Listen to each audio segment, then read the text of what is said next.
세 번째는 계곡길, 네, 계곡길, 네 번째는 왕의 대로. 네, 왕의 대로가 있다고 말씀드렸습니다. 그리고 네 군데로 지형을 또 나눌 수 있는데 첫 번째는 해안 평야, 그리고 중앙 고지대, 그리고 푹 파인 데가 요르단 지구대, 네, 그리고 위에 산이 많은 곳이 바산 고원이고 그 다음에 오른쪽에 트란스 요르단이 있다고 말씀드렸습니다.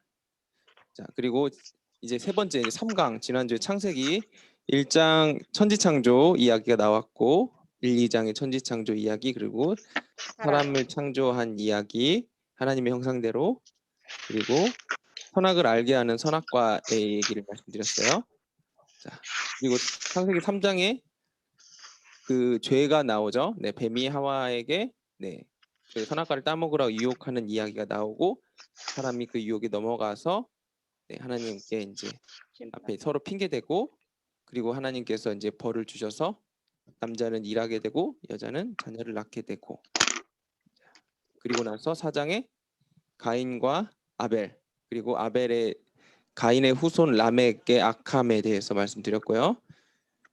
그리고 하나님의 아들들이 나와가지고 얼마나 세상이 악해졌는지 거기에서 나와서 그래서 선한 사람 한 명이 등장하는데 노아, 네, 노아가 등장해서 하나님께서 홍수 사건을 통해서 노아와 그의 가족들을 제외한 모든 사람들을 다 멸하시고 그리고 새롭게 세상을 만드시는데 또 노아의 후손들이 또 악을 저지르고 창세기 11장에 바벨론 탑을 짓고 하나님께서 그 이제는 홍수로 멸하지 않겠다고 약속하셔서 사람들을 흩어버리시죠.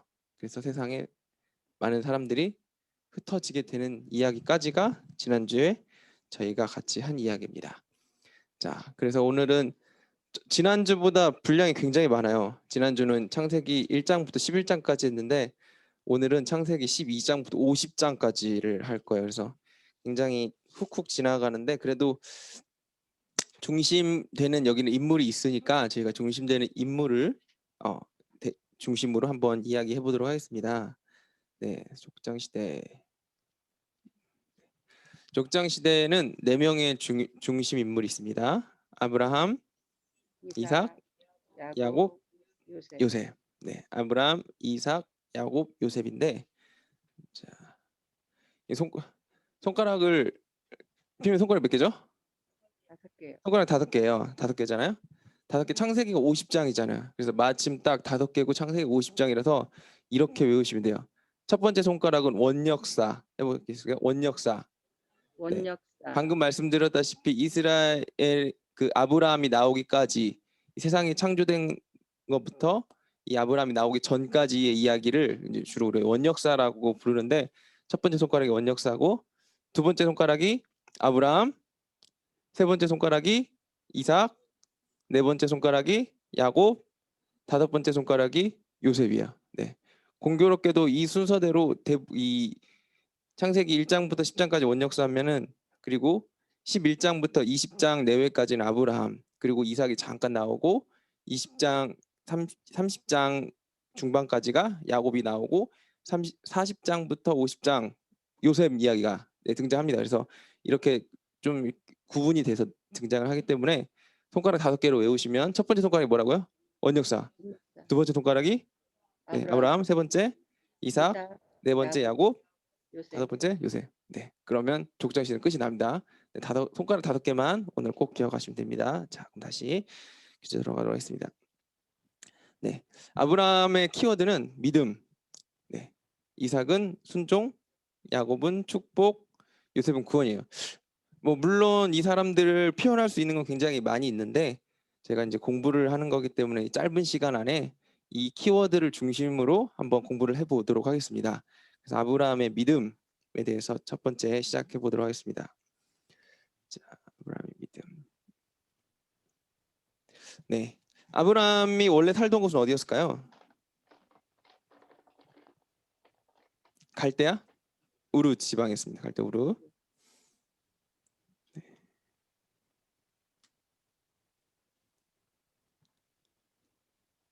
네, 여기 신할평지가 바로 바벨론의 답이 있었다고 이제 추측이 되는 곳이 신할평지고 이곳에서부터 사람들이 인류가 이렇게 분리돼서 살기 시작합니다. 특별히 이 유프라테스랑 티그리스 강을 중심으로 큰 문명이 형성이 되고 이곳에 많은 큰 인류의 종족들이 자리를 잡았어요. 잠깐만요.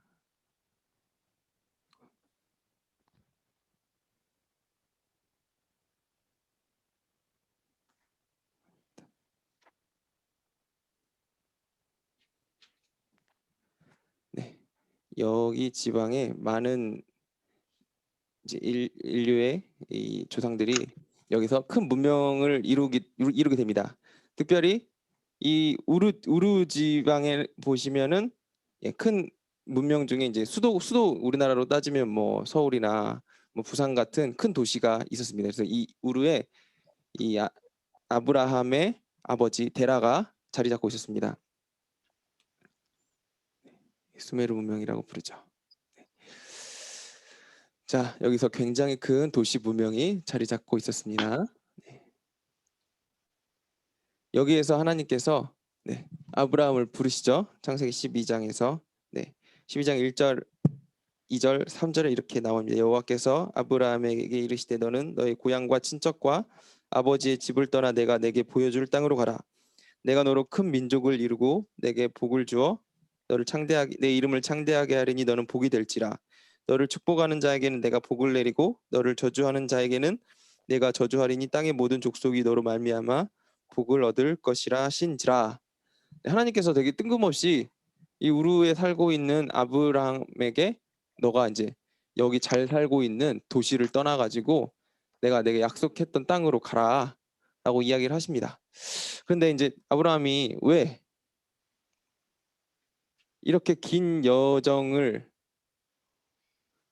선택하게 되었을까? 좋은 곳을 버리고 이 좋지 않은 곳으로 떠나고 우리가 생각했을 때 귀농도 아니죠. 큰 도시에서 벗어나서 사람들이 살지 않는 정말 미지의 세계로 가는 거잖아요. 아무도 한 번도 가보지 않았던 어떻게 될지 알 수 없는 약속되지 않은 곳으로 일단은 이 우르에서 아브라함의 아버지의 직업은 우상 만드는 이 사람이었어요. 그래서 돈을 잘 벌었겠죠.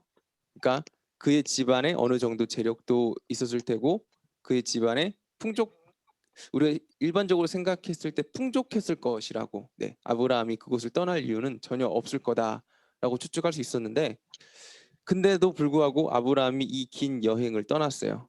그것도 생전 처음 들어본 갑자기 우리로 따지면은 어느 날 갑자기 꿈속에서 어떤 한 번도 들어보지 못한 신이 꿈속에 나와가지고 너가 이제 그 땅으로 가면 내가 복을 주겠다라고 하는 거예요. 그런데 그 꿈만 믿고 가긴 쉽지 않잖아요. 근데 아브라함은 그걸 믿고 떠나게 되었어요.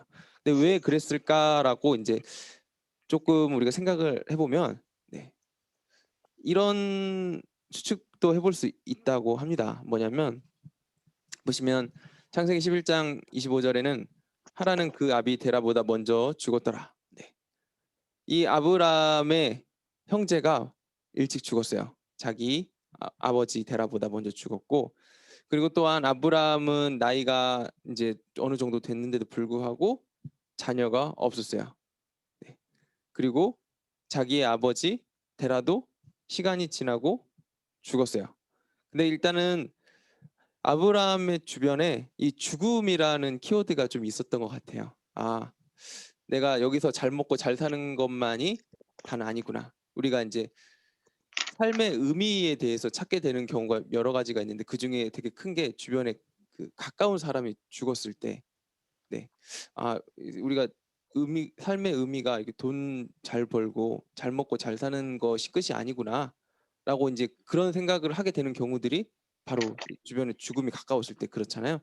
이 아브람도 자기 형제가 죽고 그리고 자기 주변에 이제 가까운 사람들이 죽어 나갔을 때 내가 아버지 이곳에서 이 갈대 우르에서 잘 먹고 잘 사는 것이 다는 아니구나라고 이제 생각을 했던 것 같아요. 그래서 그가 그에게 꿈에서 하나님께서 아브라함에게 너는 너의 고향과 친척과 아버지의 집을 떠나서 내가 내게 보여줄 그 땅으로 가라라고 이야기했을 때 여기 키워드가 너로 큰 민족을 이루겠다. 지금 아브라함에게 자녀가 있어요, 없어요? 없어요. 네. 그의 주변에 어떤 생명의 이어짐이 없는 상태예요. 그렇기 때문에 이래도 없고 저래도 없다면 이렇게 붙들었을 때 뭔가 하나님 누군가가 이제 희망이라는 거를 이제 하나님께서 주신 거죠. 이 자녀에 대한 꿈을 주셨어요. 그래서 이거를 붙들고 아브라함이 떠났다라고 이제 우리가 이제 여러 가지 설이 있는데 추측할 수가 있는 겁니다. 자, 그래서 아브라함이 이곳 갈대아 우르에서 굉장히 긴 여행을 지나서 하란까지 가요. 근데 이 굉장히 웃긴 게 아브라함이 하나님께서 이야기하셨을 때 한 번에 약속의 땅으로 가지 않아요. 네, 가다가 중간에 하란까지 가서 한번 멈춥니다. 여기 보시면 여기 하란이 어디 있죠? 하란이 지금 여기 있어요. 여기 근데 이 갈대아 우르부터 이 강으로 이어져 있습니다. 네. 그러니까 그나마 이 수메르 문명권 아니라는 거예요. 네. 문명에서 제일 끝에 우리나라로 따지면 서울에서 살다가 땅끝 부산까지 간 거죠. 네. 그래서 이 정도까지면 되겠지 하고 거기까지 머물렀던 것 같아요. 근데 거기서 이제 어떤 일이 벌어지냐면 자기 아버지 데라가 죽게 됩니다. 네. 이제 아예 이제 생면부지가 되고 주변에 아는 사람이 없게 돼요. 그래서 아브라함은 이제 하나님의 말씀을 따라서 여기서 한 걸음 더 믿음의 여정을 시작합니다. 그게 바로 여기까지 세계까지 오게 된 겁니다. 사실상 이 가나안 땅이 하나님께서 주신 약속의 땅이었어요. 이곳이 하나님께서 아브라함에게 약속하셔서 그의 자손들을 별과 같이 많게 되겠다라고 하신 그 땅이었는데 아브라함이 여기서 잘 하나님의 말씀대로 멋지게 살았으면 좋았을 텐데 그의 인생은 이제 여기서 사실상 여기서부터 시작이 돼요. 네. 우리가 아브라함을 믿음의 조상이라고 이야기하지만 아브라함은 시작은 우리가 한 번 결단해서 뭔가를 하기는 쉽지만 그거를 평생토록 하기는 쉽지 않잖아요. 그 사람의 어떤 체질이 바뀌는 거는 굉장히 오랜 시간이 걸립니다. 결단 한 번은 쉽지만 그래서 여기서부터 하나님께서 아브라함의 체질 자체를 하나님께 순종의 체질로 바꿔나가기 시작하십니다. 자, 세겜에서 베델로 장막을 옮기고 이곳에서 제단을 쌓고 여호와의 이름을 부르고 이제 하나님께서 나에게 여기서 복을 주시겠구나라고 이제 생각을 했는데 문제가 발생을 합니다. 무슨 문제냐? 가뭄이 들어요. 여기서 이제 먹을 것이 없게 됩니다. 이 이스라엘 땅이 가나안 땅이죠, 가나안 땅. 가나안 땅이 성경에서 뭐 젖과 꿀이 흐르고 뭐 굉장히 좋은 땅으로 묘사가 되지만 이거는 이제 묘사일 뿐이지 사실상 지금 이 근동 지방에서 좋은 땅은 아니었어요. 네. 진짜 좋은 땅은 유프라테스와 티그리스가 흘렀던 수메르 문명이 원래 아브라함이 살았던 거기가 진짜 좋은 땅. 그리고 두 번째 좋은 땅은 나일강이 흐르고 있는 이집트 땅. 여기가 진짜 좋은 땅이지. 사실 여기는 그나마 사막 가운데 물이 좀 있고 그리고 평지가 좀 있어서 그나마 괜찮은 땅이지 되게 좋은 땅은 아니었단 말이에요. 그래서 기근이 들었을 때 먹을 게 없게 되는 결과가 여기서 발생을 합니다. 그래서 이곳에서 먹을 걸 찾을 수 없게 되자 아브라함이 가까운 나일 쪽으로 먹을 것을 찾아서 이동하게 됩니다. 근데 이 애굽으로 갔더니 무슨 일이 일어나나요? 우리가 이제 잘 알듯이 아브라함이 자기 아내 사라를 자기 누이라고 속이고 팔아먹는 장면이 등장합니다. 이제 아브라함이 이곳에 가기 전에 자기 아내 사라한테 신신당부하죠.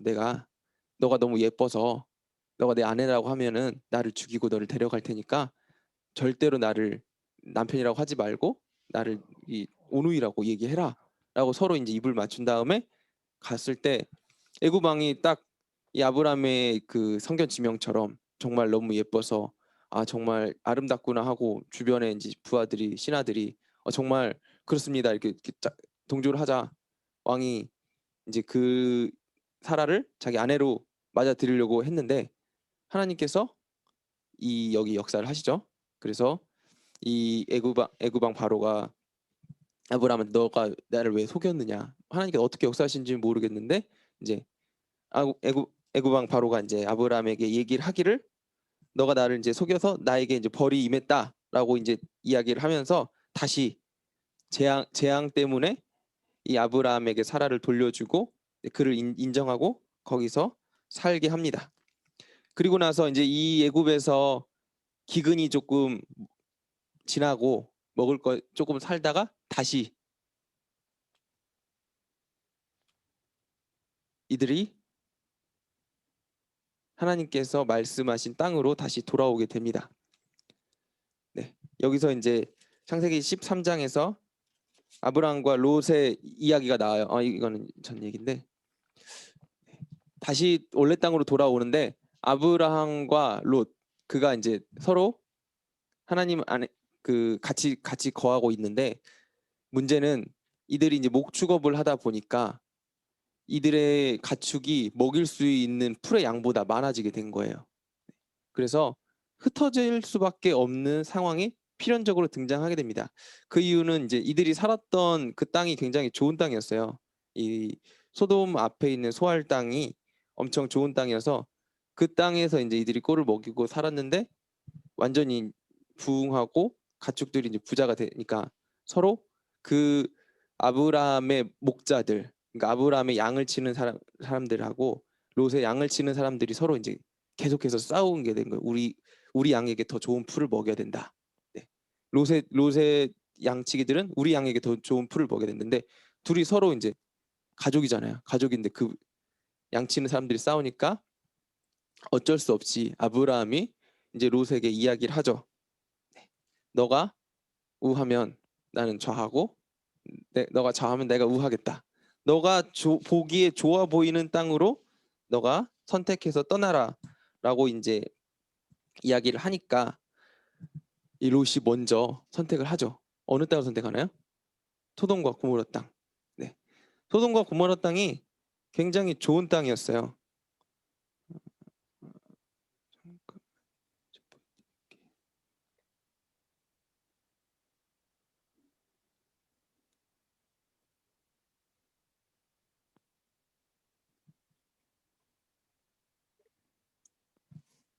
네. 여기 보시면 여기가 이제 소돔 땅이거든요. 소돔 땅인데 지금 이 강을 중심으로 굉장히 비옥한 토지를 형성하고 있습니다. 그래서 롯이 봤을 때 여기가 너무 좋을 수밖에 없는 상황인 거죠. 누가 봐도 여기는 알짜배기야. 여기 가면은 무조건 잘 살 수밖에 없어.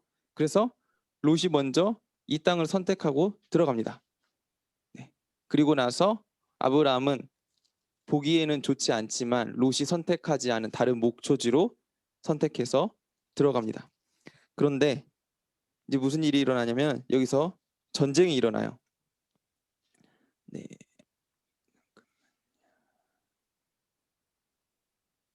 어떤 전쟁이냐면 창세기 14장이에요. 네, 여기 창세기 14장에 보시면은 아브라함이 원래 살던 이 수메르 문명의 왕들이 굉장히 셌어요. 그러면 여기 가나안 땅의 왕들은 원래 사실상 속국이었어요. 그래서 이 수메르 문명의 왕 아래서 이 가나안 땅의 왕들이 서로 이렇게 조공을 내고 있었는데 근데 이 가나안 땅의 왕 다섯이 이 그돌라오멜이라는 이 수메르 문명의 왕에게 반란을 일으키게 됩니다. 우리 이제 더 이상 너희에게 조공을 바칠 수 없다. 네. 그래서 어떻게 하겠어요? 이 그돌라오멜이 자기 부하들을 보내서 지금 이 반란을 제압하는 장면이 갑자기 뜬금없이 등장을 합니다. 그래서 여기 이렇게 이 선을 따라 가지고 성경에 보면은 이 지명들이 나오면서 이렇게 진격을 하면서 여기에 있는 가나안 땅들을 정복해 갔다라고 얘기를 해요. 그리고 이렇게 쭉 정복해서 여기 시틴 골짜기 이곳에서 이 다섯 왕들이랑 한판 붙게 돼요. 근데 아까 이 다섯 왕이 살던 데 누가 들어갔죠? 네, 롯이 이곳에 살고 있었어요. 그래서 이 다섯 왕이 졌어요, 전쟁에서. 그러니까 이 다섯 왕이 살던 곳에 있는 사람들과 재물들도 같이 끌려갔겠죠. 롯도 거기에 속한 겁니다. 그래서 이 지금 왕이 이 다섯 왕의 부하들과 전리품 그리고 롯까지 다 데리고 자기 나라로 돌아가는데 이 소식을 아브라함이 들었어요. 자기 조카 롯이 잡혀간다는 소식을 들었는데, 근데 되게 놀라운 거는 지금 말씀드렸다시피 이 다섯 왕이면은 그래도 나름대로 부족장들인데 어느 정도 병력을 가지고 있었을 거 아니에요. 그런데 그들을 전쟁에서 싸워서 승리할 만큼 굉장한 병력과 힘을 가지고 있는 게 수메르 문명의 그돌라오메리라는 왕이었어요. 네. 그러니까 이렇게 대단한 한 지방을 다스리는 그 왕의 부하들, 심지어 전쟁에 승리하고 돌아가는 이들에게 아브라함이 용 아브라함은 그냥 목자였는데 사실상 우르에 살고 있었던 그냥 그 우상 만드는 사람의 아들이었을 뿐인데 어떤 용기를 가지고 자기 조카 롯을 구하러 갔는지는 모르겠지만 그가 이 자기 조카 롯을 구하기 위해서 사람들을 모아가지고 떠납니다. 창세기 14장 14절에 보면은 이렇게 써 있어요. 아브라함이 그의 조카가 사로잡혔음을 듣고 집에서 길리고 훈련된 자 318명을 거느리고 단까지 쫓아갔다. 그와 그의 가신들이 나뉘어 밤에 그들을 쳐부수고 다메섹 왼쪽 호바까지 쫓아가 모든 빼앗겼던 재물과 자기 조카 롯과 그의 재물과 또 부녀와 친척을 다 찾아왔더라. 사실상 하나님께서 함께 하시는 기적이 여기서부터 시작되는 거죠. 아브라함이 데리고 있었던 그들은 이제 전투를 위해서 훈련되지는 않았을 거예요. 일반적으로 이제 양치는 자들. 그리고 자기의 밑에 있던 식솔들이었는데 그 식솔들이 이 왕의 군대를 상대로 전투를 해가지고 싸워가지고 승리했어요. 뭐 이제 이걸 보고 이 전쟁을 연구하시는 어떤 이제 목사님은 여기 이제 그 당시에 야간 침투하는 이게 전술 같은 게 그 당시는 없었다. 근데 지금 여기 보면은 아브라함이 밤에 그들을 쳐부쉈다라고 이제 그 이야기가 나오는 걸 보면서 밤에 사실 누가 이렇게 같이 싸우는 게 그 당시에는 이제 약속되지 않은 거예요. 밤에는 우리는 쉬자. 우리는 낮에만 싸운다라고 서로 약속을 하고 있었는데 이제 아브라함이 그걸 어긴 거죠. 어긴 거라기보다는 새로운 발상을 한 거죠. 그 당시 아무도 생각하지 못했던 하나님의 지혜라고 이제 그 목사님은 얘기했던 것 같아요. 그래서 하나님의 지혜로 그가 밤에 그들이 자고 쉬고 있을 때 쳐들어가서 큰 승리를 거두고 자고 있는 사람들이니까요. 무기를 안 들고 자고 있는 사람들을 가서 이제 칼로 찌르고 다 죽이고 정말 자기의 부하 롯을 구하고 거기에 있었던 많은 재물들을 탈취해 갖고 돌아오는 어찌 되었던 간에 뭐 이거나 저거나 이제 인간적인 방법으로 제가 설명은 드렸지만 사실상 군대를 일반 사람이 이긴 거니까요. 불가능한 일을 가능케 하신 하나님의 어떤 도우심을 아브라함은 이때부터 아마 보았을 거예요. 그래서 그가 이제 이 다메섹은 길목이었어요. 저기 수메르로 가는 길목이었는 우르로 가는 길목이었는데 이곳에서 승리해서 다시 데리고 와가지고 이곳으로 롯을 데리고 옵니다. 네, 오면서 여기서 갑자기 뜬금없이 저희가 멜기세덱이라는 왕이 등장을 합니다. 네. 멜기세덱은 히브리서에도 나오는데 이 아브라함이 이 전투에서 승리한 10분의 1을 멜기세덱이라는 왕에게 줍니다. 멜기세덱은 하나님의 제사장이라고 이제 성경은 표현을 하는데 이 사람이 어디서 나왔는지 어떤 출처였는지는 모르지만 우리가 이 성경적인 의미로 해석을 해봤을 때 하나님의 대리자였을 것이다라고 이제 추측을 하고 그래서 이 이야기가 우리에게 주는 의미는 하나님 앞에 이 아브라함이 하나님이 살아계심을 경험을 하고 이 모든 게 다 하나님 겁니다라고 이제 고백을 하는 우리가 11조의 어떤 정신이 여기서부터 구약에 여기서부터 시작이 됐다고 보시면 됩니다. 그래서 이 얻은 전리품의 10분의 1을 멜기세덱에게 주고 하나님이 함께 하시고 하나님께서 일하심을 그가 고백하는 장면이 창세기 14장에 등장을 합니다. 네. 자, 그리고 나서 15장에 하나님께서 아브라함에게 약속을 하시죠. 네. 여기 우리가 잘 알다시피 아브라함에게 하나님께서 이야기하십니다. 무뼈를 셀 수 있나 보라. 그 내 자손이 이와 같으리라. 하나님께서 별과 같은 자녀를 주시겠다라고 이야기를 하시고, 네, 이렇게 약속을 하세요. 여호와께서 환상 중에 아브라함에게 임하여 이르시되 두려워하지 말라. 내 방패요 너의 지극히 큰 상급이라. 왜 그러셨을까요? 하나님이 왜 아브라함에게 갑자기 이렇게 그를 위로하셨을까요?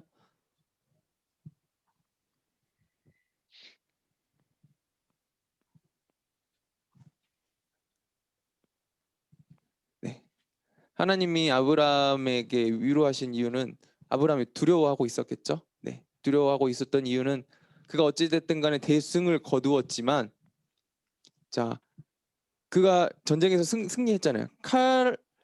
칼로서 누군가를 침략을 했기 때문에 그가 또 어떤 보복을 받을지 좀 두려웠을 거예요.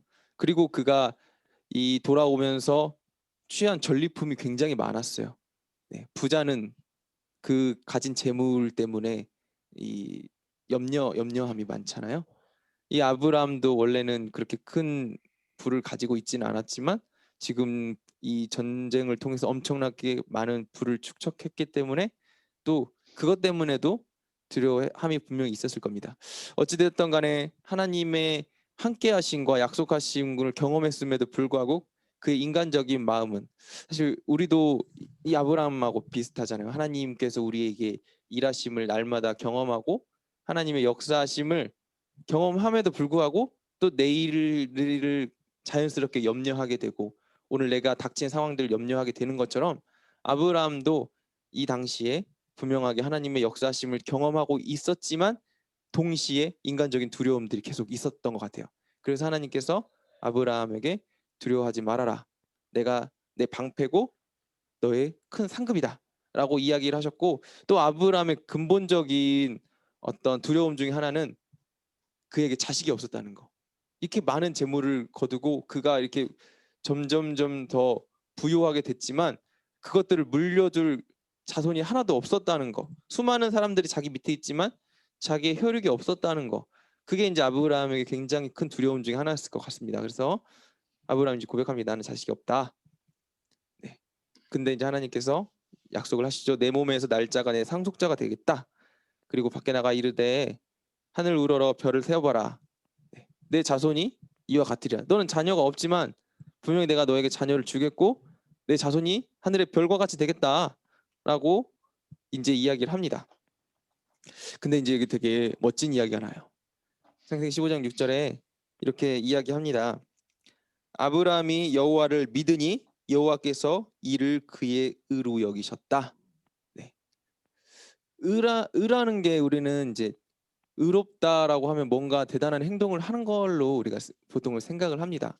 의로운 사람 하면 우리가 생각했을 때 뭔가 누군가를 구하거나 아니면 대단한 업적을 남긴 사람을 우리는 의로운 사람이라고 부르는데 하나님을 의로운 사람의 어떤 기준을 뭐로 보냐면은 하나님을 믿는 사람으로 본다는 거죠. 하나님 앞에 뭐 많은 헌금을 드렸거나 어떤 대단한 일을 한 사람을 의롭다고 한 게 아니라 아브라함은 지금 하나님께 아무것도 안 하고 하나님이 아브라함한테 내가 너한테 자녀를 줄게. 근데 그 약속이 사실 얼토당토 않은 거잖아요. 아브라함은 지금 나이도 많고 그동안 수많은 노력을 했겠지만 계속 불임이었어. 누가 봐도 나는 자녀를 낳을 수 없을 것 같아. 근데 하나님께서 얘기하셨을 때 처음 아브라함이 갈대아 우를 떠난 것을 때 아브라함이 붙잡은 것처럼 이 지금 창세기 15장에서 하나님이 아브라함의 자녀를 주겠다 약속했을 때 아브라함이 아멘 하고 받은 거죠. 그랬더니 하나님이 아멘 하고 받은 그 행위 자체, 너가 나의 말을 의심하지 않고 믿었구나라고 한 그 믿음 자체를 의로 여겼다라고 이야기합니다. 하나님은 우리를 의롭다고 하실 때 우리의 행동을 보는 게 아니라 우리의 마음을 보신다는 거죠. 그래서 이 아브라함의 의는 하나님을 믿은 겁니다. 그래서 아브라함이 믿음의 조상이라고 불리게 된 거죠. 그리고 나서 여기서 하나님께서 말로 한 게 아니라 우리 약속을 우리 약속하면 약속도 하고 도장도 찍잖아요. 네, 이게 약속도 하고 도장도 찍는 것처럼 그 당시에 약속하는 법이 있었어요. 뭐냐면은 동물을 반절로 쪼개서 그 사이를 서로 지나가는 거예요. 그게 어떤 의미냐면은 약속을 지키지 않으면 내 몸이 반절로 쪼개지겠다라는 이 고대의 약속입니다. 그래서 하나님께서 이 당시에 이 사람들이 하는 약속 법대로 약속을 하세요. 동물을 반절로 쪼개고 아브라함이 이제 원래는 사람이 서로 지나가는 건데 하나님이 불을 보내시죠. 자기의 불을 보내셔서 그 불이 동물 사이로 지나가는 걸 아브라함에게 보여주셔요. 그래서 인간의 방법으로 약속하시는 것을 보여주십니다. 그러니까 굉장한 거죠. 네, 그냥 말로 구두로 하신 게 아니라 지금으로 따지면 계약서에다가 도장 찍으신 거예요. 네, 정확하게 계약을 하시고 도장을 찍어서 이 계약을 어기면 계약금, 이 당시의 계약금은 이제 생명 계약금을 물겠다라고 분명하게 이렇게 약속까지 하셔요. 그런데 이제 문제가 있죠. 하나님께서 이렇게까지 약속을 하시고 아브라함도 아멘 했는데 네, 현실 앞에서 또 아브라함이 흔들리기 시작합니다. 네, 사라에게 자녀가 없을 것 같자 사라의 젊은 여종 하가를 통해서 네, 이스마엘이라는 네, 다른 아들을 갖게 됩니다. 근데 하나님께서 이 아들은 하나님께서 약속하신 아들이 아니라라고 분명히 약속하시죠. 그래서 다시 한번 하나님께서 창세기 17장에서 아브라함이 99세 때에 나타나셔서 분명하게 얘기하시죠. 나는 전능한 하나님이다. 네, 나를 믿어라 좀. 네, 제발 좀 믿어라라고 이제 이야기를 하시는 거죠. 그리고 나서 서로 이제 또 다른 약속을 합니다. 네, 할례라는 걸 하는데 할례는 이제 남자의 이 성기 표피를 자르는 행위잖아요. 이 행위를 통해서 지금 하나님께서 이 언약의 표징으로 삼겠다라고 이제 이야기를 하시고 이렇게 두 번째 이제 약속을 하시는 거죠. 첫 번째 창세기 앞에 15장에서 약속을 한 번 하시고 또 그리고 창세기 17장에서 할례를 통해서 한 번 더 약속을 하세요. 이 두 번의 약속을 하는 동안에 아브라함의 마음 가운데 계속해서 믿음과 불신 계속해서 왔다 갔다 했을 거예요. 아멘 했지만 그래도 안 주시는데 우리가 이제 믿음 생활 하다 보면 이런 일들이 이제 자꾸 벌어지잖아요. 우리가 하나님의 말씀을 붙들고 아멘하고 살아가지만 그렇게 이 말씀처럼 삶이 이루어지지 않을 때 어려움과 고난들을 만났을 때 하나님께서 정말 함께 하시는가, 하나님이 정말 우리와 약속대로 이루어 주시는가에 대해서 계속해서 흔들리지만 그때마다 하나님께서는 이야기하시죠. 내가 이 약속대로 이루어 주겠다. 하나님의 기도 응답이 없는 게 아니라 하나님은 기다리라고 이야기하시고 하나님의 때가 있음을 분명하게 이야기하시는데 우리는 이제 하나님의 때를 모르기 때문에 불안함으로 계속해서 하나님을 재촉을 하죠.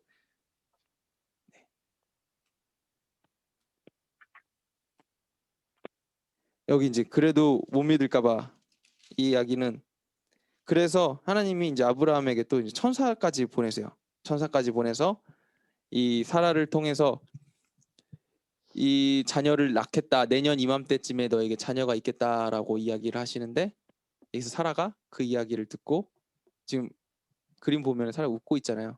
웃는 게 지금 기뻐서 웃는 게 아니라 비웃고 있어요. 네. 내가 지금 아이가 아니라 손자볼 나이인데 지금 무슨 말도 안 되는 소리냐. 약속을 했지만 모르겠다. 뭐 이런 느낌인 거죠. 하지만 하나님께서는 이제 신실하게 그 약속에 임하십니다. 그리고 그 전에 한 번 더 이야기가 나오는데 우리가 아까 맨 처음에 아브라함이 이집트 왕에게 자기 아내 사라를 팔았던 이야기가 다시 한번 등장을 합니다. 네. 이게 이제 아브라함이 굉장히 믿음이 없어서일 수도 있고 혹은 그 당시에 이제 어떤 문화였을 수도 있다고 해요. 그래서 이 어쨌든 됐든 간에 아브라함이 하나님을 신뢰하지 못했다는 증거 중에 하나이긴 합니다. 그래서 그랄 왕 앞에서 또 아브라함이 자기 아내 사라를 또 팔게 됩니다. 그런데 우리가 이제 한 번 하면은 우연으로 지나가지만 같은 일을 두 번 경험하면 확신이 되잖아요. 처음에 이집트 왕에게 자기 아내를 넘겼다가 하나님께서 구해주셨을 때는 뭐 대단한 일이다라고 이제 생각을 했겠지만 이제 두 번 같은 일을 경험한 아브라함의 믿음은 굉장히 단단해졌을 거예요. 이제는 절대 그러면 안 되겠다. 하나님께서 정말 우리와 함께 하시는구나 라는 그 경험을 아브라함이 이제 완전하게 해 나갔을 겁니다. 그리고 나서 아브라함이 100세에 누굴 낳죠? 그의 아들 이삭을 낳게 되죠. 네. 100세에 가진 아들. 네. 얼마나 이뻤을까요? 네. 우리가 한 40, 30, 40 그때 아이를 가져도 너무 이쁜데 정말 불가능하다는 나이에 아무도 이제 가능하다고 이야기하지 않던 그때 아브라함이 100세 때 그 자녀를 봤을 때는 정말 세상 그 어떤 것과도 바꿀 수 없을 겁니다. 이 아브라함의 마음이 자녀에게까지도 갔을지도 모르겠어요. 그래서 하나님께서 이삭을 주셨는데 하나님보다 이삭을 조금 더 사랑하게 됐을 가능성도 있습니다. 네. 우리의 이제 신앙도 비슷하다는 거죠. 네. 하나님이 우리에게 축복을 주셔서 뭐 재물도 주시고 자녀도 주시고 많은 것들을 허락해 주시는데 우리가 그것들을 하나님께서 주신 것으로 기쁘게 여기고 하나님 안에서 그것들과 함께 행복하게 살아가면 다행인데 우리의 죄성 때문에 그것들만 사랑하게 되는 결과들이 이제 종종 벌어지죠. 특별히 하나님이 우리에게 잘 살라고 재물을 주셨는데 재물을 위해서 살아가는 이 앞뒤가 바뀌는 생활을 하게 되고 또 어머님들은 이 재물보다는 자녀죠, 자녀. 자녀의 잘됨. 그 어떤 것보다 이제 중요하게 되잖아요. 바꿀 수 없는 첫 번째 가치. 마치 아브라함이 이삭을 정말 소중하게 여겼던 것처럼 어머니들에게는 이제 또 자녀가 세상 그 어떤 것보다 소중하게 됩니다. 그래서 원하지는 않지만 어느 날 어느 순간에 이 우선순위가 점점 바뀌어서 하나님보다 자녀가 우선하게 되죠. 그 결과 요즘 이제 너무 흔하게 벌어지는 일들, 네, 교회 가는 것보다 학원에 보내는 일, 뭐 이게 뭐 대표적인 예 중에 하나인 거죠, 사실. 그러니까 어쩌다가 필요에 따라서 보내는 거는 괜찮지만 방향과 경향, 그러니까 그냥 아주 당연하게 그렇게 됐다는 거예요. 자녀에게 너 이번만 공부를 위해서 그럴 수 있다라고 이제 그렇게 하는 게 아니라 당연히 학원 가야지. 교회보다 당연히 너 대학 가는 게 더 중요하지. 이런 일들이 이제 벌어지는 거예요. 자녀가 하나님보다 우선시 되는 일들이 너무나 흔하게 교회 안에서도 벌어지고 있습니다. 네. 그래서 하나님께서 이제 아브라함에게 마지막 믿음의 연단을 하시죠. 하나님이 아브라함을 시험하시려고 내 아들 내 사랑하는 독자 이삭을 데리고 모리아 땅으로 가서 내가 내게 일러준 한 산 거기서 그를 번제로 드리라. 번제로 드리려면 일단 죽여야 돼요. 네. 죽여야 되고 태워야 돼요. 자기가 너무나 끔찍하는 사랑하는 아들을 주신 다음에 그 아들을 번제로 드려라라고 이제 하나님께서 이야기를 하시는 거죠. 뭐 너무나 당연하게 어렸을 때부터 들었던 이야기라서 사실 이야기를 들었을 때 교회 오래 다니신 분들은 정말 아브라함 믿음이 좋구나라고 생각하는데 교회 안 다니는 사람들이 이야기 들으면 하나님 굉장히 사이코 같다. 어떻게 사람을 그럴 수 있냐라고 이제 반응할 수 있는 대목 중에 하나예요. 네. 근데 이 이야기는 뭐 여담으로 들려드리지만 어쨌든 간에 아브라함이 이삭을 바쳤나요, 안 바쳤나요? 네. 아니 이삭이 죽었나요, 안 죽었나요? 결과적으로. 네. 그러니까 믿음으로는 아브라함이 이삭을 바쳤지만 결과적으로 이삭은 바쳐지지 않고 다른 재물이 나왔잖아요. 이게 이제 이야기하는 것 중에 하나는 뭐냐면은 그 당시에 이 사람을 제물로 바치는 인신 제사가 굉장히 횡행했어요. 이 당시에. 예. 주변의 많은 신들의 국가들에서 자기 자녀까지도. 그래서 이 성경에 보면은 이 나중에 이제 분열왕국 시대에 보면은 전쟁에 갔다가 지게 되는, 그러니까 지게 되자 자기 아들을 태워가지고 자기 부하들의 사기를 올리는 그런 일들을 하게 됩니다. 근데 이게 이제 거기서만 일어나는 게 아니라 그 당시에 중동 지방에서 흔하게 일어났던 일이라고 해요. 그래서 이제 이 이야기가 그 당시의 사람들, 그러니까 그리고 또 그 당시의 문화에서 주는 어떤 임팩트는 뭐냐면 하나님은 사람을 받지 않으신다. 네, 인신 제사를 받지 않으시는 분이다. 라는 것들을 그 당시 사람들에게 이야기하는 어떤 하나의 대목인 거죠. 네. 그러니까 이제 세상 사람들의 관점으로 봤을 때는 그렇다는 거예요. 우리의 믿음으로 관점에 봤을 때는 우리 하나님께서 이 아브라함의 믿음을 시험하는 거지만 세상 사람들의 관점으로 봤을 때는 예, 절대 하나님은 자녀를 받으시는 분, 자녀나 사람을 제물로 받으시는 분이 아니다라는 이런 이 이야기를 통해서 모든 사람들에게 알려주는 대목인 거죠.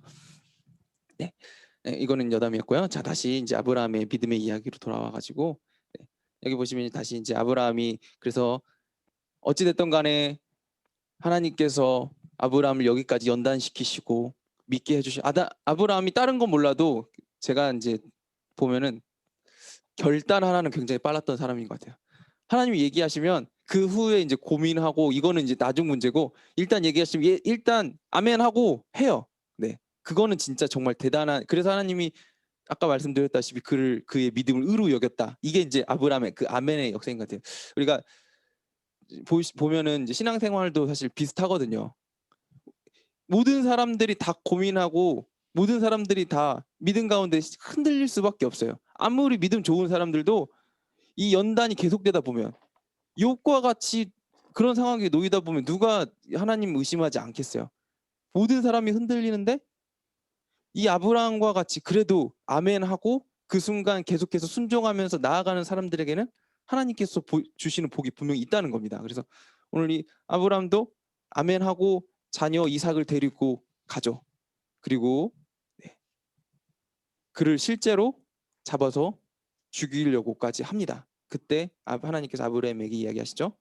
그에게 손을 대지 말라. 내가 내 아들 내 독자까지도 아끼지 아니하였으니 내가 이제야 내가 하나님을 향해 경외하는 줄을 알겠다라고 이제 분명하게 이야기를 하십니다. 예. 자기의 자녀까지도 네, 아브라함이 줄 수 있게 되는 이런 믿음의 성장, 그가 하나님께서 보시기에 정말 의인이 된 거죠. 그리고 나서 아브라함의 모든 시험이 끝났어요. 네. 이제 더 이상 볼 시험이 없게 된 겁니다. 네, 아브라함. 그리고 나서 아브라함의 부인 사라가 죽습니다. 네. 사라가 죽었을 때 가장 슬퍼한 사람은 누구였을까요?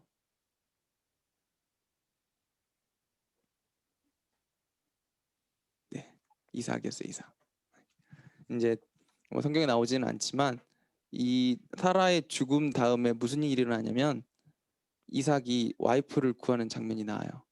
아마 추측하기로는 이 어머니가 죽은 이삭의 이 가난한 마음을 그 와이프로 하나님께서 대신해 주셨을 것이다라고 이제 추측을 하거든요. 그래서 사라가 죽고 여기 사라의 무덤을 삽니다. 이 가나안 땅 마물의 막벨라 굴. 헤브론이 어디인지 아시나요? 지금으로 따지면 네.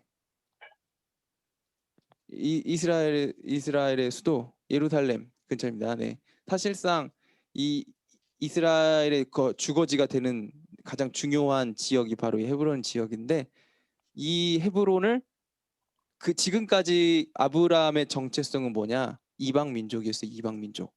그는 떠돌아다니는 이 양치는 네, 목적 없죠. 그러니까 정확하게 그가 내가 고향이 어디냐 하면 그는 갈대 우르였고 그가 속해 있던 곳이 없었는데 이제 이 가나안 땅 마므레아 막벨라굴 사라의 이 땅을 삼으로 인해서 그가 이제 여기가 이제부터 내 거주지다라고 말할 수 있을 만한 시작점이 된 겁니다. 그래서 분명하게 여기에 대해서 성경에서 이야기를 하는 거죠. 이게 이제 근거 없이 이게 지금으로 그러니까 이스라엘이랑 가나안 사람들 지금도 뭐 계속 분쟁 중에 있잖아요. 팔레스타인 사람들이랑 이스라엘 사람들이랑 분쟁 중에 있는데 굉장히 중요한 근거가 되는 거죠. 여기 분명히 땅을 샀다.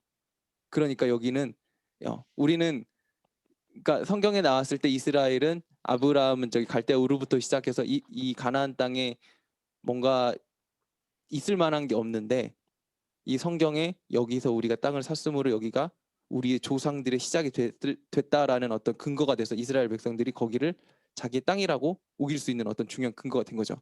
그래서 이스라엘의 정체성이 시작된 곳 여기가 헤브론이 이 아브라함이 이 지금 이 해족속에게 자기 땅을 샀고 그냥 원래는 사라를 땅에 묻으려고 했을 때 이 해족속 왕이 뭐라고 했냐면은 그냥 가져라. 너 뭐 분명히 너 그 정도 할 만하고 그냥 너가 그냥 그거 사라 묻어도 된다라고 했는데 아브라함이 이제 정확하게 이야기를 하죠. 뭐냐? 너가 죽고 나도 죽고 우리가 이제 이 약속이 없어질 세대가 되면 이 땅은 분명히 다시 너네 걸로 돌아갈 거다. 그러니까 나는 분명히 돈을 지불하고 여기가 우리 땅이라는 걸 확실하게 하겠다라고 이야기하면서 은 400세겔 작은 돈이 아닙니다. 굉장히 큰 돈을 줍니다. 마치 뭐 지금 여기 땅이 우린 지금 이 양평동 교회에 있는 근처의 땅이 뭐 1억이라고 하면은 1억인 땅을 뭐 10억을 주고 사는 거예요. 그 당시 가치보다 굉장히 큰 가치를 주고 상입니다. 말도 안 되는 돈을 주고 산 이유가 이 아브라함의 그 후에 나오는 그런 자기 후손들을 위해서 했다는 겁니다. 네. 그래서 여기 말씀드린 대로 아브라함의 소유로 확정됐다. 네. 여기서 이제 이 무덤 이야기가 갑자기 뜬금없이 등장하는 이야기가 아니라 이런 분명한 이유들이 있다라는 걸 말씀드리고 그 다음에 이삭 이야기. 이삭은 길게 나오지 않아요. 네, 성경에 이 4명 중에 그나마 되게 짧게 나오는 사람인데 왜냐? 고난이 없어요. 네, 어려움이 없어요. 되게 너무 평탄해서 이 성경에 쓸 이야기가 그렇게 많이 나오지 않아요. 그래서 이삭에 대한 큰 이야기는 아브라함 밑에서 이삭 지금 여기 보시면 이삭 나이 37세 이거는 이제 성경에 나오는 그 뒤에 나이를 가지고 추측을 해서 이렇게 앞에 조금씩 제거했을 때 아브라함이 이삭에게 죽으러 갔을 때 그러니까 이삭이 아브라함과 함께 자기 목숨을 바치러 갔을 때가 37세였을 것이다. 37세면 애는 아니잖아요. 다 큰 성인이고 스스로 생각할 수 있는 나이인데 그가 자기 아버지 아브라함이 자기를 하나님 앞에 제물로 바치러 갔을 때 순순히 순종하면서 따라갈 수 있었던 것, 그가 이제 순종했을 것이다라고 우리가 이제 생각할 수 있고 또 이 두 번째는 아까 말씀드렸듯이 사라가 죽고 나서 슬퍼하고 있었던 이 이삭에게 와이프가 이제 주어지는데 이삭이 리브가를 맞이하죠. 리브가를 맞이하는데 그때 나이가 또 적지 않은 나이 지금 받쳐지는 나이가 30대니까 그 뒤에 나이도 적지 않은 나이예요. 근데 그때까지 장가가지 않아요. 그 당시로 따지면 더 일찍 결혼을 하고 해야 되는데 이 이삭은 이 하나님께서 주시는 배우자를 위해서 계속 기다립니다. 그래서 아버지의 인도에 따라서 그 아내 리브가를 자기 부인으로 삼을 때까지 순종으로 기다립니다. 그래서 이 순종한 이삭에게 하나님께서 굉장한 축복을 주시죠. 우리가 저기 첫날 얘기 드렸던 거 기억나시나? 이삭의 우물 사건.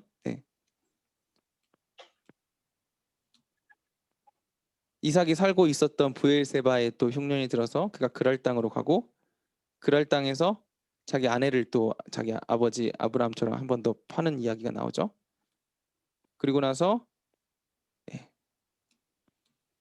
우물 3개를 파고 그리고 나서 이제 다시 하나님의 은혜 가운데 번성을 하게 되는 이야기. 여기는 또 뒤에 이야기가 많으니까 이거는 전의 이야기를 대신하도록 하겠습니다. 이 상황을 보고 그라랑 아비멜렉이 너가 진짜 하나님이랑 함께 하시는구나. 우리 친하게 지내자라고 이야기를 하시고 계약을 맺죠.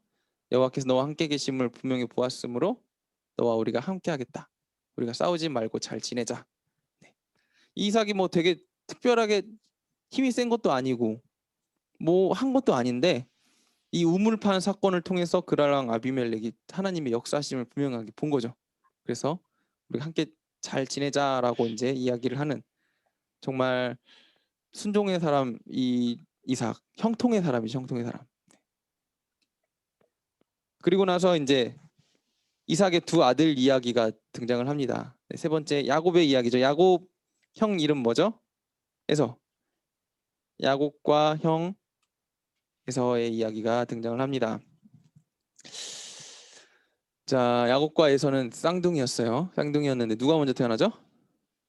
네, 에서가 먼저 태어났는데 에서가 먼저 태어났다고도 하기 좀 애매모호한 게 야곱이 에서의 발꿈치를 잡고 나요. 그러니까 거의 동시에 나온 거죠. 원래 하나 나오고 떨어져서 또 하나가 나오는데 발꿈치를 잡고 나왔으니까 서로 하나처럼 나온 거야. 그러니까 누가 형이고 동생인지 좀 애매하지만 어찌됐든 간에 에서가 먼저 나왔으니까 에서를 형이라고 하는데 놀랍게도 에서와 야곱은 굉장히 이 성격도 다르고 특징이 너무 달라요. 에서는 이 온몸에 털이 많고 붉고 뭐 이런 표현을 하지만 그 당시로 따지면은 뭐 미남과 어떤 호남, 그러니까 힘이 세고 사냥을 잘하고 그 당시에 좋아하는 남성형의 어떤 대표적인 인물이었고 야곱은 마마보이라고 생각하시면 돼요. 집에서 엄마 밑에서 있었던 마마보이라고 이제 생각하시면 되는데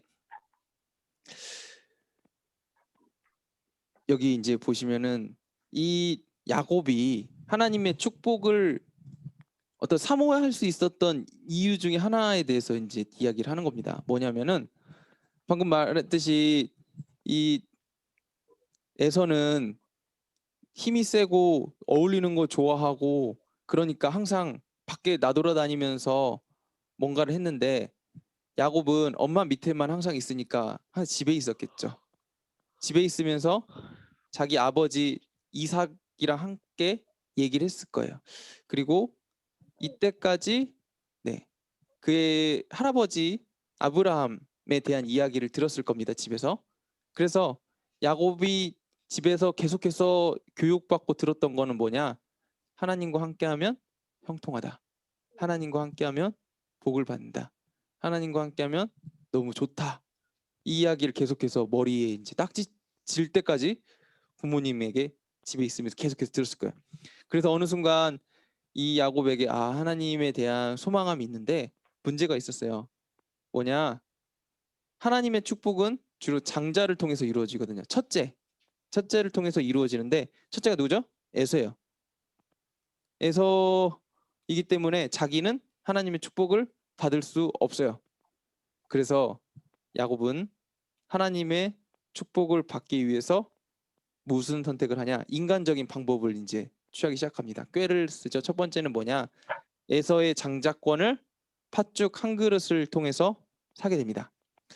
이 에서는 이게 별로 중요하지 않았던 것 같아요.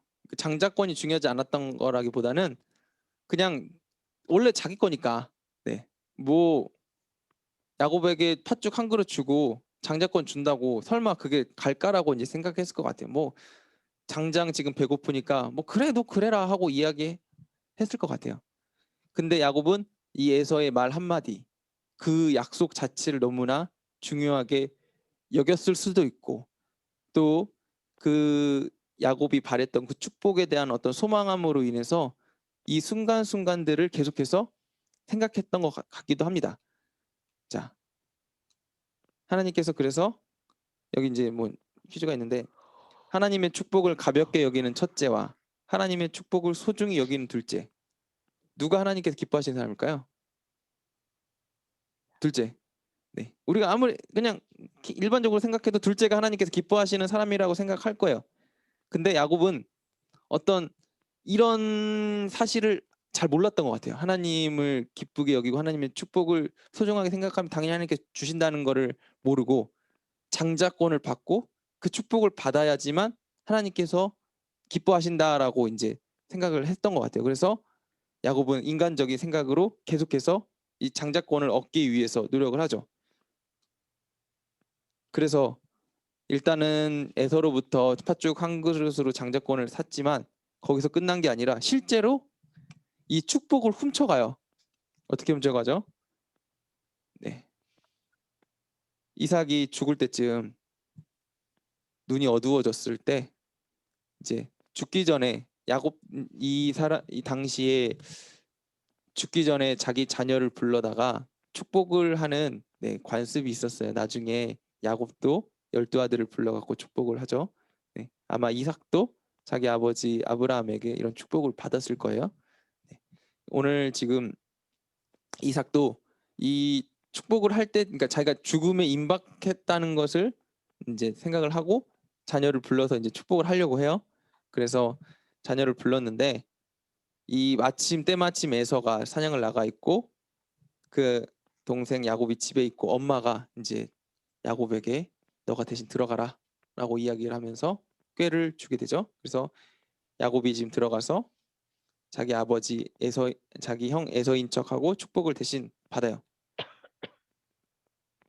자, 근데 문제는 축복은 받았지만 하나님 이 장자의 축복을 대신 다 받았지만 그때부터 야곱의 고난이 시작되는 거죠. 하나님께서 자연스럽게 주시는 축복이 아니라 그가 이제 인간적인 방법으로 거짓되게 얻은 축복이었기 때문에 그는 그때부터 이제 고난을 받습니다. 그가 여기 보시면 브엘세바에서 시작해서 베델을 지나서 하란에 누가 있죠? 네, 외삼촌. 네. 이 하란에서부터 그 자기 어머니 리브가가 아브라함의 시종으로 인해서 여기까지 시집을 오게 됐고 그렇기 때문에 하란에는 자기 외삼촌이 계속해서 살고 있었어요. 그래서 이 하란까지 외삼촌을 그나마 이제 자기와 안면이 있었던 외삼촌에게 찾아가게 되는 거죠. 이 긴 여정을 야곱이 떠나요. 근데 또 여기서 저희가 은혜가 되는 게 하나가 있는데 뭐냐면은 베델에서 하나님께서 야곱을 만나 주세요. 야곱은 자기의 힘으로 그러니까 자기 꾀로 하나님의 은혜와 축복을 가지려고 했는데 그것마저도 하나님께서는 기뻐하신다는 거죠. 네. 그래서 하나님께서는 자기를 사모하고 자기에게 오기를 원하는 이 야곱을 베델에서 만나 주셔서 너가 이제 지금 떠나지만 다시 돌아오게 될 것이다라고 약속을 하시고 야곱은 이곳에서 베델에서 이제 돌베개를 세우고 하나님 앞에 예배를 드리죠. 그리고 베델을 떠나서 하란으로 가게 됩니다. 하란에서 굉장히 많은 일이 일어납니다. 거기 가서 이제 첫눈에 반한 여자가 있어요. 첫눈에 반한 여자가 있는데 라헬이라는 삼촌 라반의 둘째 딸에게 첫눈에 반해요. 그래서 라헬을 위해서 창세기 29장에 보면은 굉장히 오랫동안 일을 해요. 일을 하는데 문제는 이렇게 일을 해서 라헬과 결혼하게 되는 날 삼촌 라반이 꾀를 써서 누구랑 결혼하게 되죠? 그의 언니 레아랑 결혼을 하게 돼요. 그리고 나서 이제 이야기를 하죠. 실수다. 이제 라헬을 죽였으니까 이제 또 다시 그만큼 일을 해라 해서 라헬을 위해서 다시 또 일을 해서 둘 다 결혼을 합니다. 레아를 통해서는 아들이 6명이 나는데 르우벤, 시몬, 레위, 유다 4명 낳고 그다음에 레아의 시종 비라를 통해서 단과 납달리가 나오고 그리고 라헬의 시종 실바를 통해서 갓과 아셀이 나와요. 자, 8명의 자녀가 나올 때까지 라헬에게 지금 자녀가 없어요. 굉장히 라헬이 실망을 했겠죠. 그리고 나서 레아가 또 자녀를 낳아요. 이사갈과 스불론을 낳고 그리고 나서 라헬이 그 다음에 거의 마지막에 요셉이라는 자녀를 낳아요. 자, 거의 이 정도 되면은 아까 잠깐만요. 목소리가 들리셔서 지금 아브라함이 늙으막 100살에 이삭을 낳고 기뻐했잖아요. 그거랑 거의 마찬가지인 거죠. 야곱이 사랑하는 부인 라헬을 통해서 자기의 이제 사랑하는 부인 밑에서 자녀를 받았는데 그 자녀가 요셉이에요. 얼마나 이뻐했겠어요. 그 형들 10명을 다 제낄 만큼 이뻐했을 거예요. 그래서 이 나중에 요셉 얘기할 때 말씀드리겠지만 형들이 요셉을 시기 질투할 수밖에 없었던 이유가 바로 여기 있습니다. 정말 사랑하는, 근데 더 중요한 건 라헬이 요셉 밑에 베냐민이라는 아이를 낳고 금방 또 죽어요. 그러니까 이 야곱에게 요셉은 굉장히 너무나 지극히 아낄 만한 이유가 있을 수밖에 없는 자녀인 거죠. 다시 이제 야곱 얘기로 돌아와서 이제 야곱이 라반의 집에서 이렇게 많은 자녀를 낳을 동안에 큰 일들이 있었죠.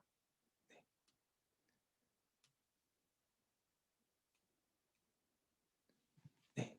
야곱이 여기서 이제 2명의 부인과 결혼을 하고 지금 11명의 자녀를 낳고, 그리고 나서 시간이 다 찬 다음에 야곱이 이제 라반한테 가서 내가 이제부터는 나의 부인들을 위해서 일하는 게 아니라 나를 위해서 일을 하겠다 하고 품삯을 받겠다라고 이야기하죠. 이제 아롱진, 여기서 이제 양 이야기가 살짝 나오는데 야곱이 여기서도 꾀를 써요.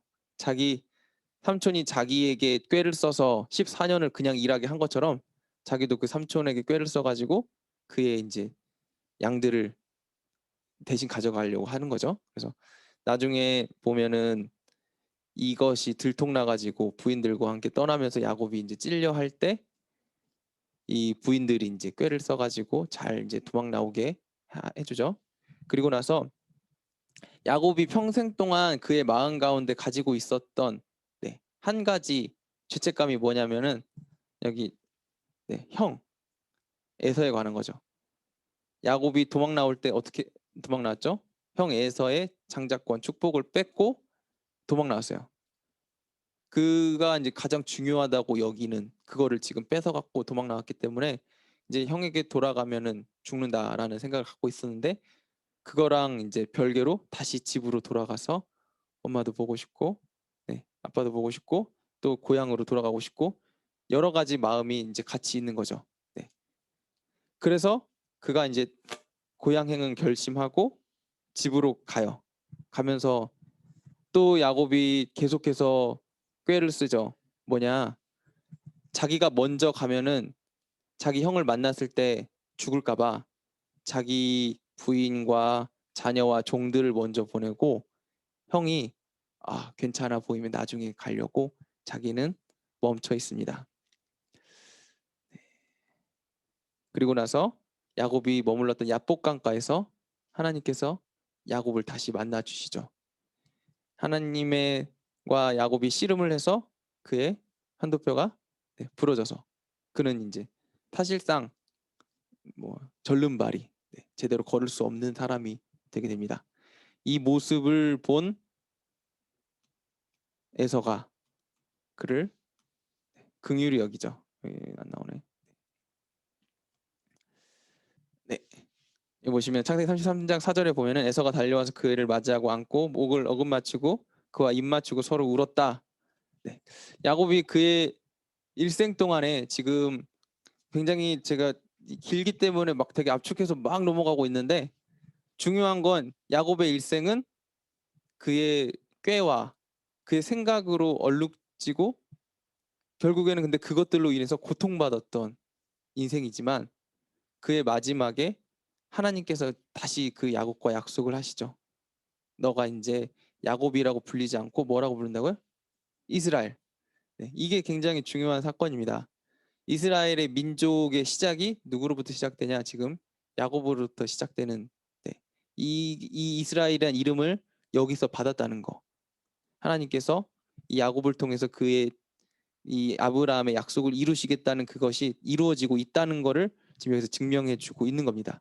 그래서 이 야곱을 통해서 이제 지금 이스라엘이라는 이름을 받고 이제 야곱은 더 이상 야곱이 아니라 이스라엘, 하나님의 사람으로 살게 돼요. 그래서 돌아와서 에서와도 이제 화평을 이루게 되고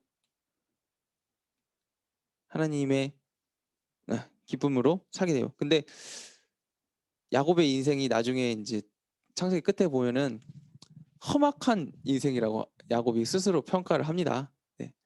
참 험악한 인생이죠. 여기서 끝났으면 다행인데 너무나 사랑했던 아들 누구를 잃어버리죠? 요셉. 네, 요셉을 잃어버려요. 보시면 이제 요셉은 예수님의 이제 예표하는 인물이라고 이제 우리가 보긴 합니다. 예수님의 족보에 요셉이 등장하지 않아요. 아시죠? 네. 야곱에게 12아들이 있는데 12아들 중에 누구 예수님의 족보에 등장한 아들 이름 누군지 아시나요? 네. 유다예요, 유다. 네. 하나님이 유다를 통해서 족보를 이어가시는데 생각해 보면은 유다의 이야기가 나와야 정상일 것 같은데 요셉의 이야기가 이제 등장을 해요. 왜냐하면 이 구약의 흐름에서 어찌됐든 간에 예수님까지 가지만 중요한 거는 이스라엘 백성, 그러니까 이 성경이 계속해서 구약 성경에 쓰였던 역사나 배경이나 이런 흐름을 살펴볼 때 이스라엘 민족이 어떻게 생겨났는가, 그거를 이야기하고 그 이스라엘 민족을 하나님께서 어떻게 인도하시는가, 그게 이제 구약의 흐름이거든요.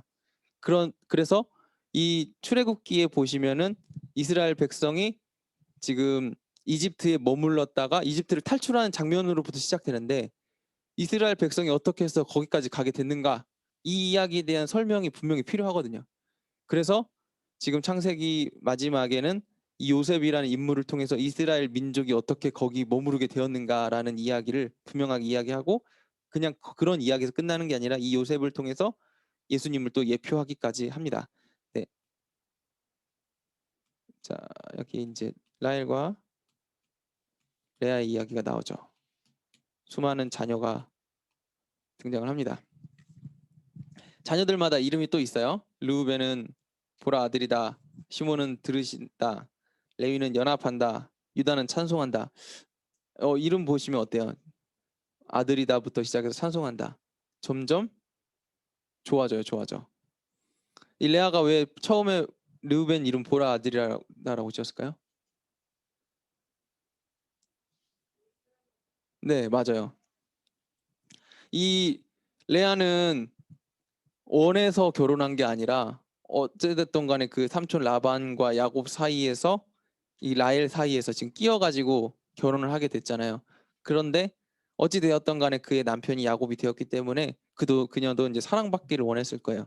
그런데 문제는 야곱이 라헬만 너무 사랑하니까 레아가 야곱이 자기를 봤으면 너무 좋겠어. 그래서 이제 그 당시에 자녀가 너무 중요했으니까 자녀를 딱 낳았어요. 근데 딸도 아니고 아들을 낳았어. 너무 중요하잖아요. 그러니까 레아가 아들입니다. 보십시오. 하고 이제 르우벤이라는 이름을 지었고, 그리고 나서 또 아들을 또 낳았어. 그리고 시므온, 하나님께서 나의 이제 기도를 들으셨다. 아들 2명이나 낳았으니까 이제 나 사랑받을 수 있을 거야.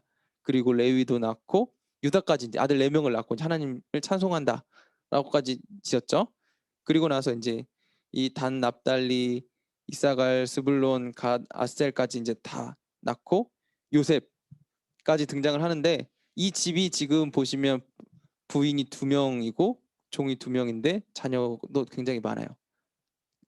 자식 많은 가지는 많은 나무에 바람 잘 날 없다고 하잖아요.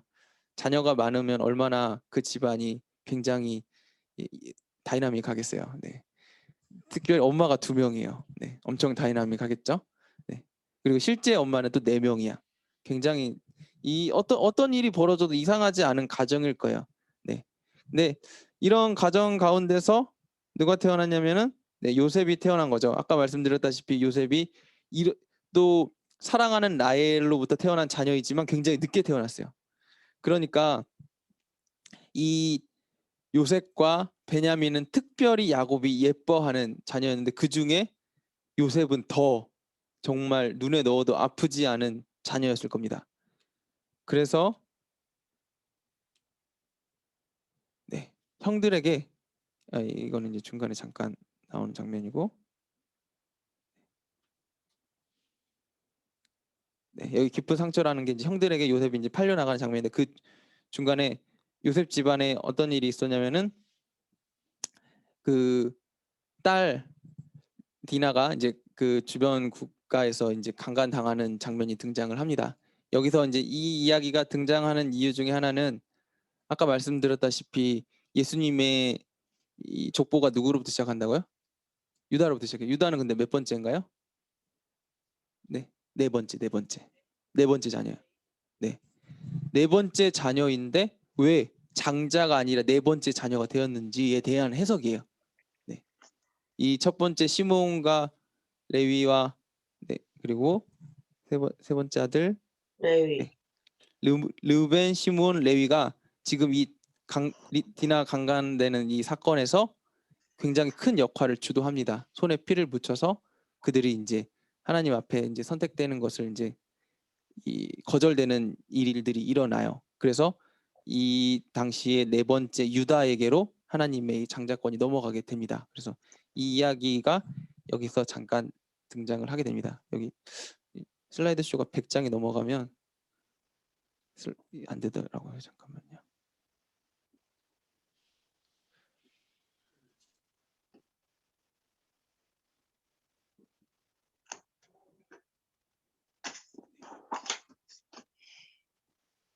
됐습니다. 자, 그래서 이제 요셉 이야기 우리가 다 아시죠? 요셉 꿈꾸고, 네. 그리고 형들에게 아까 말씀드렸다시피 계속 미움을 받죠. 근데 이 요셉의 성격도 사실 미움받을 만한 성격이었어요. 형들한테 되게 뭐라고 해야 되나, 형들 좋은 소리를 하고 형들에게 이쁨 받을 짓을 하면 모르겠는데 요셉은 정직하고 올곧은 사람이었어요. 어렸을 때부터 바른 말을 하는 것을 거리낌 없이 하는. 그래서 꿈을 꿨을 때 있는 그대로 형들한테 가서 이야기를 하고, 그리고 형들이 잘못했을 때 아빠한테 가서 그대로 이야기를 하고. 네, 조금 우리가 뭐 이야기하기 뭐 다르게 이야기하면 지혜가 없다라고 표현할지도 모르겠지만 어찌 됐든 간에 요셉은 이런 성격으로 인해서 또 하나님께서 크게 쓰시죠. 어렸을 때부터. 네. 네. 이렇게 안 그래도 아버지가 이뻐해서 형들이 싫어하는데 요셉이 바른 말을 계속하니까 형들이 더욱 그를 싫어하게 되는 거죠. 그래서 어느 날 요셉이 색동옷을 입고 형들을 찾아갔을 때 형들이 요셉을 구덩이에 빠져서 원래는 죽이려고 했어요. 죽이려고 했는데 네, 그러면 안 된다. 우리가 그래도 동생을 우리 손으로 죽일 수 있느냐라고 이야기를 하고 네, 누구한테 팔죠? 미디안 상인한테 팔게 되고, 우리가 첫 시간에 지도에서 보여줬던 해안길 기억나시나요? 해안길을 따라서 애굽으로 팔려나가게 됩니다. 네, 그리고 애굽에 팔려나가서 보디발의 집에서 열심히 일을 하는데 거기서 그의 아내로부터 누명을 쓰고 그가 이제 또 종살이를 하죠. 감옥살이까지 하고, 그리고 하나님의 은혜로 그가 30세 굉장히 젊은 나이에 총리가 됩니다. 여기까지 이 아까 말씀드렸다시피 요셉이 이렇게까지 될 수 있었던 이유 중에 하나가 그의 정직한 성품. 네. 사람 앞에서도 하나님 앞에서도 올곧은 그 정직한 성품으로 인해서 그가 여기까지 올 수 있었던 것 같아요. 그리고 나서 우리가 이제 요셉 이야기를 너무 잘 아시니까 제가 이제 뭐 중요한 이야기는 다 지나가고, 요셉의 형들이 등장을 하죠. 언제 등장을 하냐? 가나안에 이제 온 사방에 다 기근이 들었을 때 이 가나안 땅에도 애굽 땅에도 먹을 것이 온 땅에 없었는데 다행히도 이 요셉을 통해서 애굽 땅에는 먹을 게 저장이 돼 있었어요. 그래서 그 소식을 들은 주변국들에서 음식을 구하기 위해서 애굽으로 왔는데 이 애굽 땅 총리가 지금 누구였나요? 요셉이었죠. 이제 형들이 이제 요셉 밑에 꿇게 되고 꿈처럼 이루어진 거예요. 네. 그 일들을 통해서 하나님께서 이거 다 넘어갈게요. 네. 자, 하나님께서 왜 이런 일들을 만드셨을까요?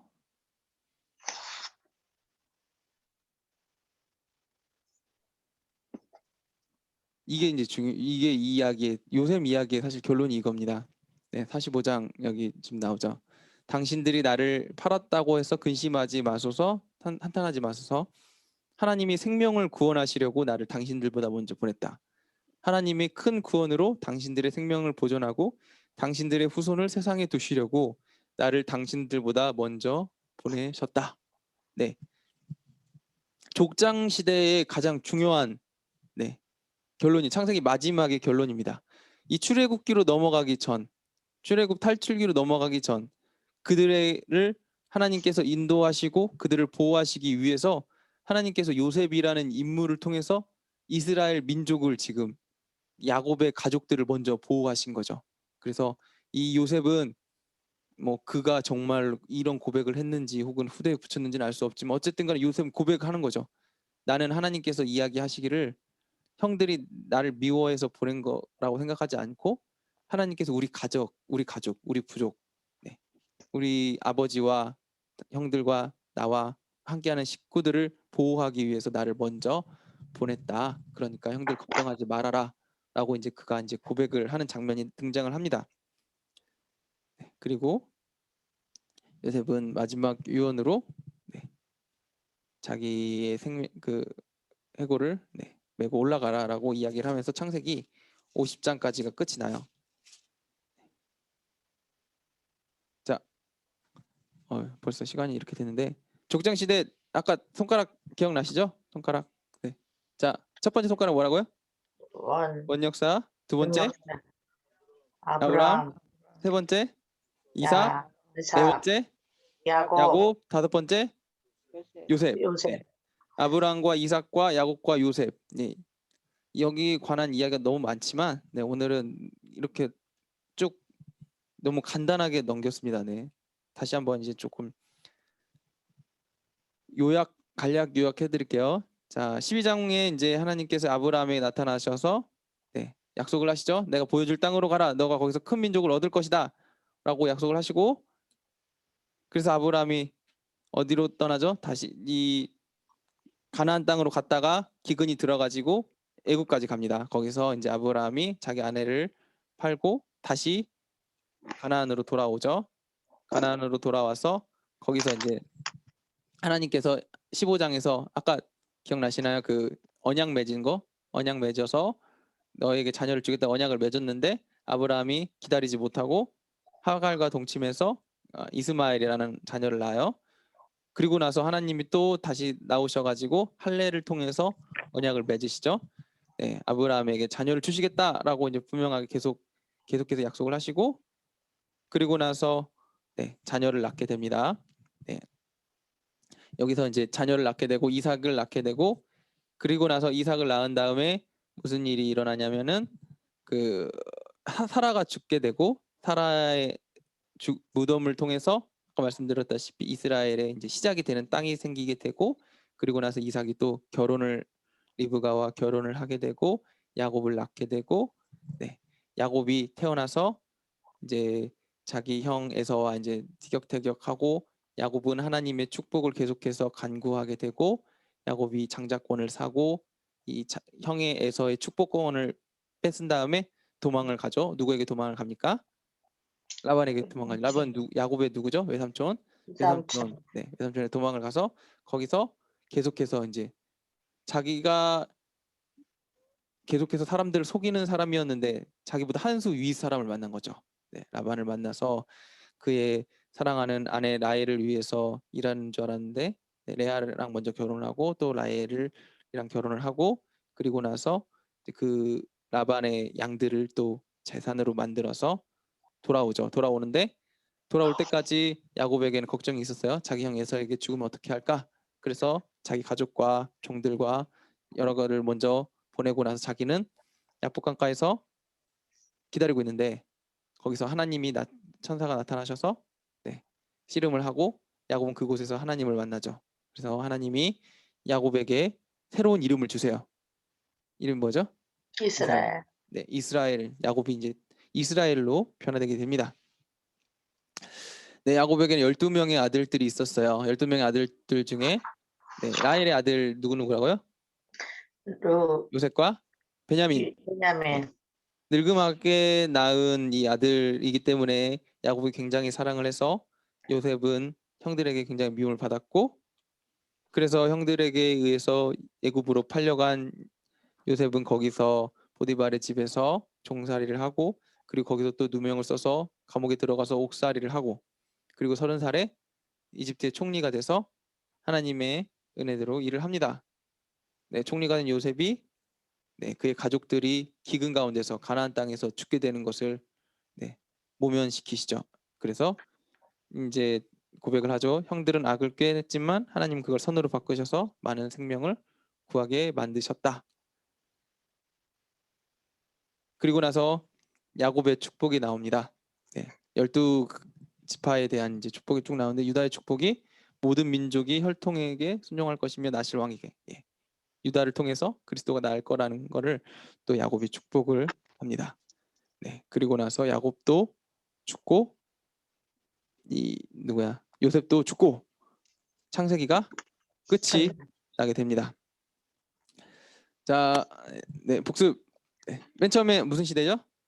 창조 시대. 그 다음에 족장시대. 네, 오늘 족장 시대. 네, 창조 시대 지난주에 기억나신 4가지 기억하시죠? 창조, 타락, 타락, 타락, 심판, 홍수, 바벨. 홍수, 네, 바벨, 이렇게 4개 말씀드렸고 그리고 오늘 족장 시대 원역사 아브람, 이삭, 야곱, 요셉.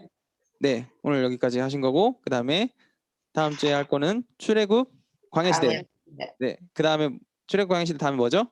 정복 시대, 가나안 정복 시대. 그 다음에 사사시대, 상승 사사 시대 그리고 단일 왕국, 단일 단일 왕국 왕국 시대 시대, 그리고 분열 분열 왕국 시대 그리고 포로 시대, 포로 시대 그리고 포로 귀환, 포로 귀환 시대 마지막으로 지혜 침묵 시대.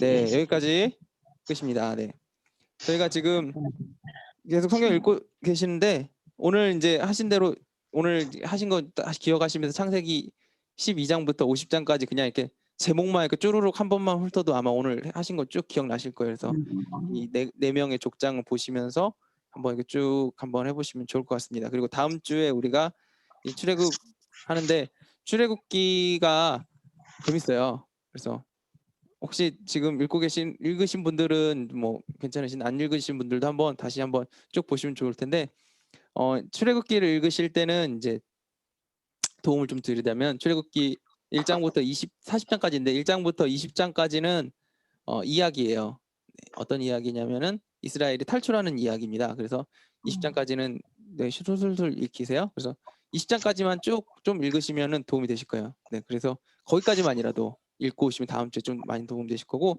그리고 21장부터 40장까지는 하나님의 율법에 대한 이야기가 나오고 성막에 대한 이야기가 나와요. 그래서 이거는 읽으시면 좀 복잡하시니까 다음 주에 오면 이제 성막 보여드리면서 다시 설명을 해드릴게요. 네, 그래서 20장까지는 한번 이렇게 쭉 한번 보고 오시면 다음 주에 도움 될 것 같습니다. 네. 자, 오늘 여기까지. 네, 벌써 또 1시간 반이 지났는데, 네, 또 새벽부터 공부하시느라 수고 많으셨습니다. 네, 제가 기도하고 네, 네, 함께 한번 기도하고 마칠까요? 네. 오늘 말씀 주신 것들, 네, 창세기 여러 가지 것들 주셨는데, 네, 오늘 족장 시대를 배우면서 또 기억나시는 것들을 위해서 기도하시고, 그리고 제가 기도하고 마치도록 하겠습니다. 함께 1분간 기도하도록 하겠습니다. 하나님, 오늘 또 우리 가운데 함께 이렇게 족장 시대를 공부하게 하시면 감사드립니다. 아브라함과 야곱과 이삭과 요셉의 이야기를 통해서 우리에게 또 많은 이야기를 들려주셨습니다. 하나님, 주님 앞에 순종하는 이삭의 이야기, 아버지 주님의 약속을 따르는 아브라함의 이야기, 또한 아버지 주님께 아버지 나와서 아버지 정말 그 축복을 가지고 기쁨으로 나아가는 아버지 이야기, 또한 아버지 주님 앞에 또 요셉 이야기들을 통해서 아버지 우리가 정말 보고 듣고 우리의 삶 가운데 적용할 많은 것들이 있습니다. 주님, 하나님의 말씀이 더욱더 기쁘게 하시고 아버지 읽을 때마다 지혜 주시고 하나님 이 기쁨으로 말미암아 또 한 주간을 살아가는 기쁨이 될 수 있도록 도와주시옵소서. 아버지 부족한 입술로 아버지 주님의 말씀을 증거하지만 주님께서 또한 지혜 주셔서 각자 가운데 하나님 아버지 말씀을 보는 기쁨들이 열어질 수 있도록 도와주시옵소서. 기도하겠습니다. 하나님, 오늘 또 우리 가운데 함께하여 주심에 감사드립니다. 아버지, 오늘은 족장들의 이야기를 통해서 이스라엘이 어떻게 생겨났는지 정말 창세기 전체적으로 이야기하였습니다.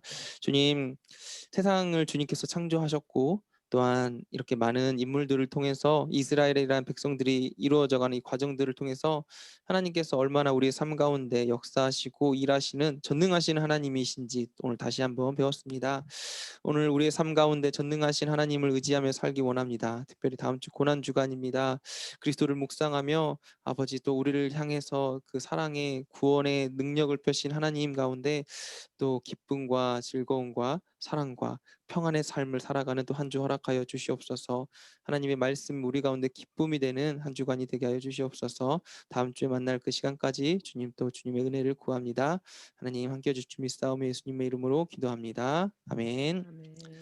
네, 감사합니다. 네, 감사합니다. 자. 감사합니다. 수고하셨습니다. 수고하셨어요. 고맙습니다.